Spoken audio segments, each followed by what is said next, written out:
Hello, my name is Avinash Krishnaram. I'm on the Oracle Analytics product management team. Oracle Analytics is a modern self-service analytical platform empowering users to perform ad hoc analysis, getting to quick insights, and building curated dashboards for targeted business users. The platform has a breadth of features, and while it's not possible to cover all best practices, tips, and tricks for different use cases, in this session, I'm going to cover some of the best practices that are critical to think before you start your analysis on a data set. And I'm also going to help with some high level tips when it comes to content curation. Our agenda for today's session is very simple. We will start with four best practices for content curation, and then we'll look at four tips and tricks for content curation and when it comes to curating your consumer or end user experience.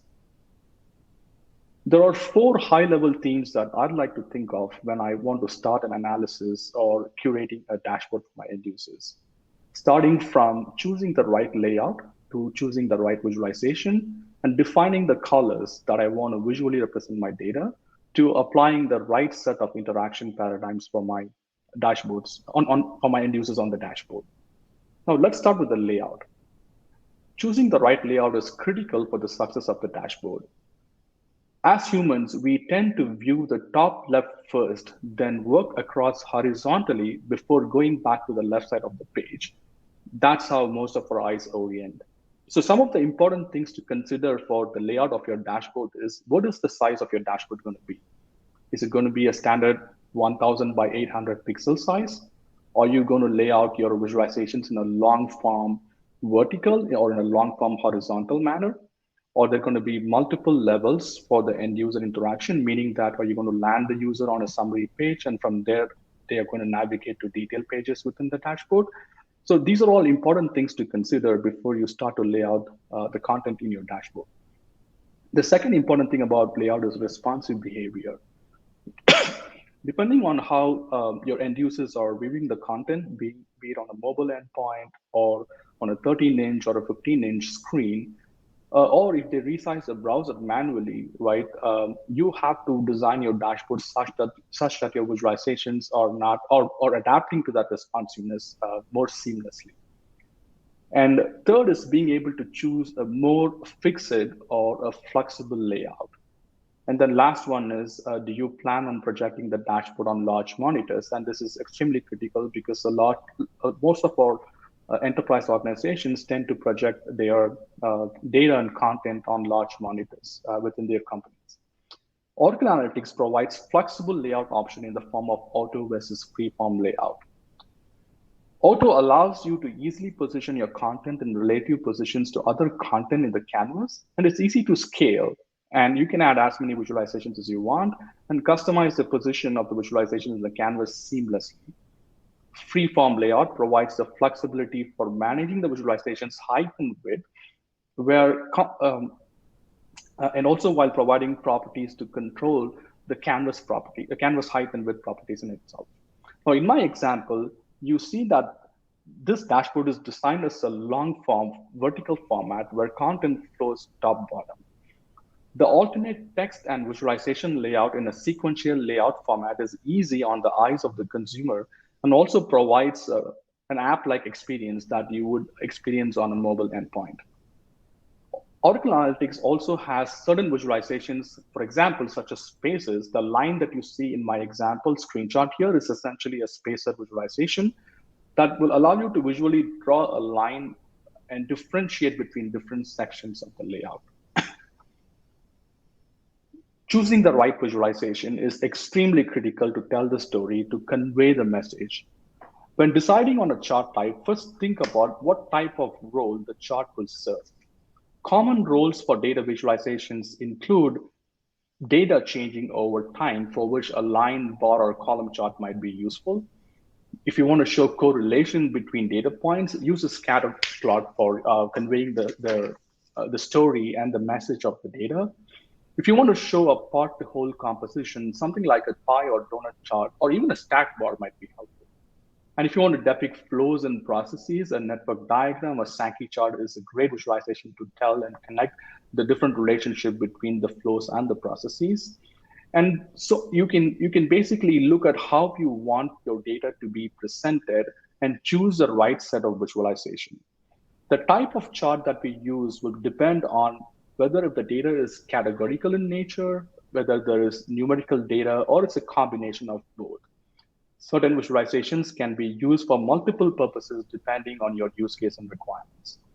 Now, the great thing about Oracle Analytics is we provide 50 plus out of the box visualization.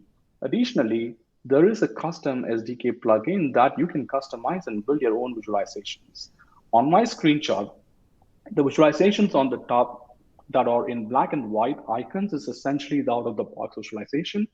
And the visualization at the bottom that are in color icons is essentially those visualizations that customers and Oracle has created using the SDK plugin, and we have made it available in the Oracle Marketplace library. The third most important aspect of choosing designing your dashboard is choosing the choice of color. It's a major factor for creating effective charts. A good set of colors will highlight the story you want the data to tell, while a poor set of colors will basically hide or distract the visualization's purposes. Oracle Analytics provides out-of-the-box color palettes and, more importantly, capabilities to create your own custom color palettes. Now, color palettes itself are of different type, right? They are quantitative palettes, sequential palettes, diverging or continuous color palettes. Each of these color palettes can be used depending on your use case, depending on the data in the visualization. Some general tips while using colors is be consistent with colors across charts. For example, if you're representing a gender by the usage of color, let's say male is green and female is purple, then you want to be consistently using the same colors for that particular categorical attribute across all of your dashboards. Leverage the meaningfulness of colors, right? And it's sometimes assigning a color to the critical data points within your visualization is going to sort of tell the story. Now, in my example here on the left-hand side, the horizontal bar chart has the top four categorical series marked in red, and that's indicating something that I need to deep dive into, right? Red is a signature or a sign that tells our end users that there is something wrong with that data point that needs to be double clicked and looked into. Also, when assigning colors, keep in mind the colorblind audience. That is extremely critical because 9% of the global population, according to the statistics, have certain color blindness, especially to colors like red and green. And the last but not the least, use colors to highlight the important data points. And Oracle Analytics provides capabilities to create custom color palettes and assign default palettes to a workbook. You can create as many color palettes as you want and use the color palette across your workbooks as well. The last best practice I want to touch upon is the interaction paradigms. And there are multiple interaction paradigms like filters, sort, drill. But the one thing that I want to touch on is filters. Oracle Analytics provides multiple scopes of filters. Why is filters important? Filters is the most common interaction paradigm for a rational end user on a dashboard. As an end user, filters allow me to slice and dice the data in multiple different ways. Oracle Analytics provides a workbook filter bar, which is like global filters that is applicable to all canvases in the workbook, or it can be to specific canvas in a given workbook. And then there is dashboard filter bar, a visualization type that we recently introduced, which is called the on-canvas filters. And then each viz in itself can have its own filters. Now, it's important to understand the differentiation between the workbook filter bar and the on-canvas filters, which is the dashboard filters. Workbook filter is the primary scope. Think of it as the author's playground to define the scope of the data that the end users will interact on the dashboard. In my example here, I have set an order date as the workbook filter, and my data is from the 1st of January 2013 onwards, right? So I've defined the scope of the data that my end user would want to interact with on this particular workbook. Now, I don't want to expose order date as a filter for my end user interaction, right? So when I build my presentation experience in the present workspace, I have the option to hide order date as a filter from my end users. And the only filters that the end users will interact is the highlighted filters on my screen, which is the dashboard filter bar. In this example, city, zip mode, product category, and customer ID. It's very critical to make sure that your interactions for your consumer users is designed in an optimal way, and filters being the most important one, uh, important type of interaction paradigms or recommendation from our analytics to is to always use the dashboard filters for your end user interaction purposes. Now, with that for best practices, I want to jump onto the next agenda item, which is some tricks, for content curation. The first one is blank canvas syndrome. What does blank canvas syndrome mean, right? I mean, it's starting when you start a creative project. The hardest part is getting started, right?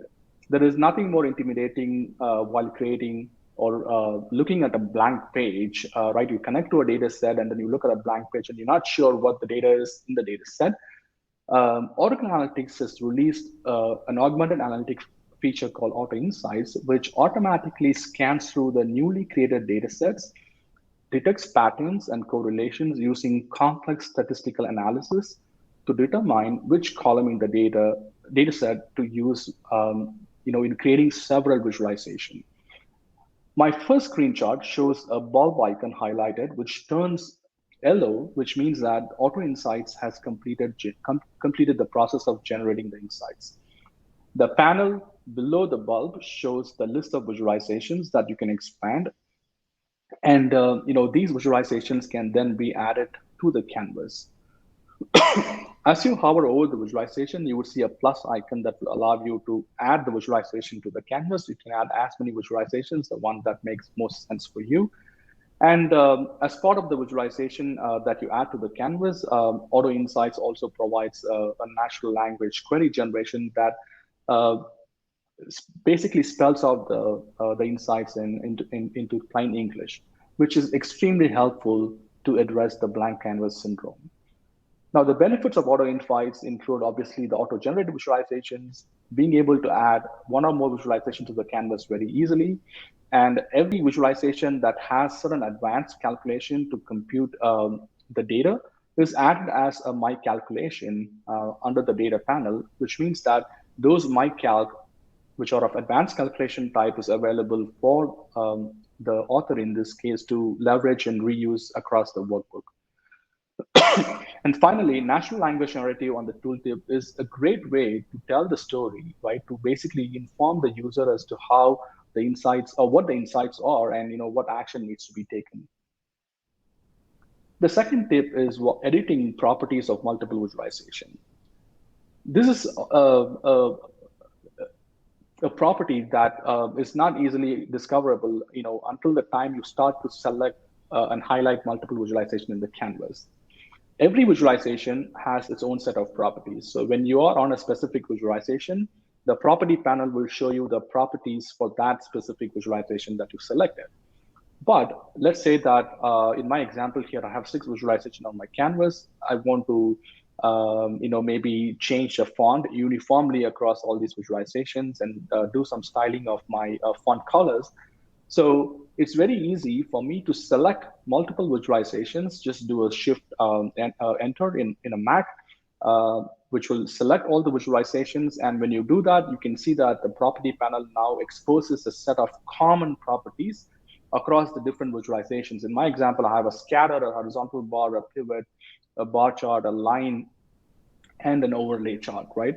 So it basically computes all of the common set of properties across these different visualization type and exposes in the common properties window.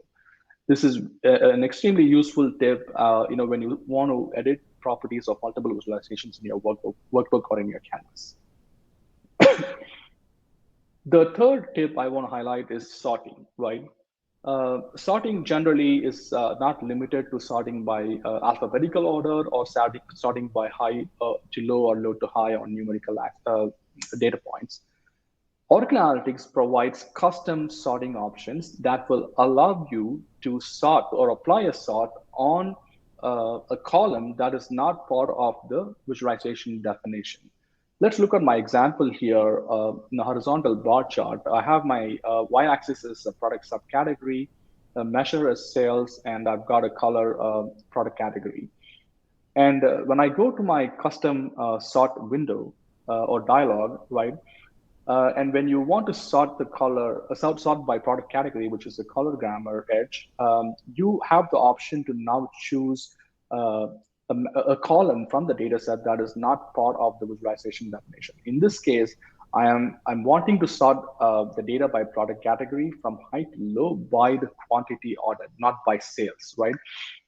So sorting is a powerful way to also represent your data when it comes to presenting and visualizing the data that you want to showcase to your end users. And then the last tip for content curation I want to focus is on the one-click advanced calculation. In my example here, I have a scatter plot, and the scatter plot I've added advanced statistics of cluster type. When I add some advanced statistics, you can now see that we create a new grammar edge with the definition of the cluster. In this example, my color edge was empty for the scatter plot. So when I added a cluster, Oracle Analytics automatically created a cluster column to the color edge. And this is essentially a calculation that you can simply do a right click and add to my calculation. When you do that, it becomes part of your My Calculation, and it's globally available within the scope of the workbook that you're working on. And you can edit the definition of, basically view the definition of the advanced calculation. We also provide some textual information that is commented that basically explains how this formula is computed. And you can, the best part is you can, leverage this calculation for your other visualizations itself, right? You can make changes to the definition of the cluster and reuse for your other visualization rather than writing an advanced calculation from start. My last section of the agenda is to highlight certain tips and tricks when it comes to curating your end user experience or consumer experience. Let's start with the preview functionality. As an author, when I'm working on my content, when I'm curating a dashboard, I'm at a stage where I do the analysis, and at some point I'm trying to structure my presentation, my visuals into different canvases, and I want to see how it looks from an end user perspective. The preview functionality allows the user to toggle between the authoring mode and the consumer mode very easily. And as I'm making progress on my content development, I'm also able to see how the content would appear for my end users. It's an extremely critical functionality in Oracle Analytics that allows the user to toggle between the edit mode and the viewer mode seamlessly. When you go on to the viewer mode, you will notice that there's a little pencil icon highlighted in yellow that pops up a toast notification, letting the user know that they have to enter the pencil icon to get into the edit mode. But once you get into the preview mode, that's exactly the view your end users would see the content when you share the dashboards with them. Fine-grained permissions is a feature that is available in Present. Now let's talk about the differences between Visualize and Present for a second. Visualize is your primary workspace to create the content, right? So when you're given a data set and when you're given a set of business questions to answer, to get insight from the data set, you're connecting the workbook to the data set, and Visualize is a workspace where you're going through your ad hoc analysis, or you're leveraging features like auto insights to get to the insights, or you're creating visualizations by manual drag and drop gesture. And you're going through this whole life cycle of curating the content, right? And you may in the process have created multiple canvases. Some canvases are not meant to be shared with your end users, right? Some canvases are purely for your analysis that you want to keep to yourself. So how do you control what your end users are going to see? Now, Present is a workspace that is going to help you curate that end user experience. So when the user goes to Present, the user has an opportunity to curate a presentation experience, right? Let's say that my workbook has 20 different canvases. Present will allow you to pick and choose the canvases that you want to expose to your end users. So the left-hand panel in my screenshot shows you a thumbnail of all the canvases from Visualize. And you basically drag and drop those canvases into the presentation flow at the bottom.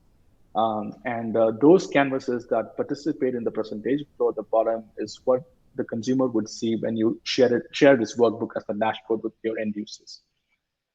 Now, additionally, you may also want to control the interaction paradigms that the end user may want to have on your content, right? For example, let's say that you don't want your end users on the dashboard to export the data or to copy the data and paste it into a spreadsheet, right? And it's critical for some of the sensitive data. We've added a feature in Oracle Analytics that allows the author to basically define the fine-grained permissions of the end-user interaction on that particular dashboard. For each of the canvases, the property panel shows an interactivity of context menu actions. When you open that up, it shows a bunch of interactivity actions such as drill, keep, remove, export, copy data, zoom. And you can pick and choose those actions that you want to turn on or turn off for your end users. In my example, I don't want my end users to copy data or export data. So I've basically turned off those options for my end users. And when you preview this dashboard as a viewer, or when you share this dashboard to your end users, right, they will have all interaction options with the data except for copy data and export of data. It's an extremely useful functionality, especially when curating, controlled end user experiences for your line of business users. The last tip I want to share is the ability to turn off the viewer mode. Now, Oracle Analytics has added this feature where, by default, when you open the workbook loads in a viewer mode, right? And this functionality is extremely useful for the author persona in particular because, if you look at the life cycle of the author's dashboarding process, right, they go through certain stage where they are continuously curating the content, at which point they always need to go into the edit mode by default. But after a certain point, when they have done their analysis, when they have done getting to the insights, when they have done creating the curated experience for consumer users, they just want to be able to open the workbook in a viewer mode, just look at the data and consume the insights, right? Even if the dashboard is not shared with end users, if the dashboard is created for author's own purposes, right, after a certain point in time, the author's intention of opening the workbook is really to consume the data. The open workbook as a viewer feature allows the author to control the way they want to open the workbook. Let's say that I'm starting the curation of a new dashboard. I might want to turn this feature off, at which point every time I open the workbook, right, I go into the edit mode directly, and which is helpful for me because I'm still in the authoring phase, so I want to go into the edit mode directly. But after a point when I'm done creating the content, I might want to turn on this feature, at which point every time I open the workbook, it's only going to load in the viewer mode. And that's perfectly fine for me because that's the view I want. The real intention of me opening the workbook is to consume the data and insights. So open workbook as a viewer allows the author to easily control the workbook experience, either to go into the authoring mode directly or to open as a viewer. Now, I've only shared some of the very high-level tips and tricks, best practices when it comes to content curation. But like I said, depending on your use case, depending on your requirement, depending on your end users, there's a number of factors that you may want to consider, and the tips and tricks for those set of scenarios might generally vary. Look out for our blogs and YouTube videos as we share more and more best practices and tips and tricks when it comes to authors curating content, and also for scenarios where consumers want to consume the data from the dashboard that you're sharing with them. Once again, I thank you for your time, and my name is Avinash Krishnaram. I'm from the Analytics Product Management team, and thank you for watching my video.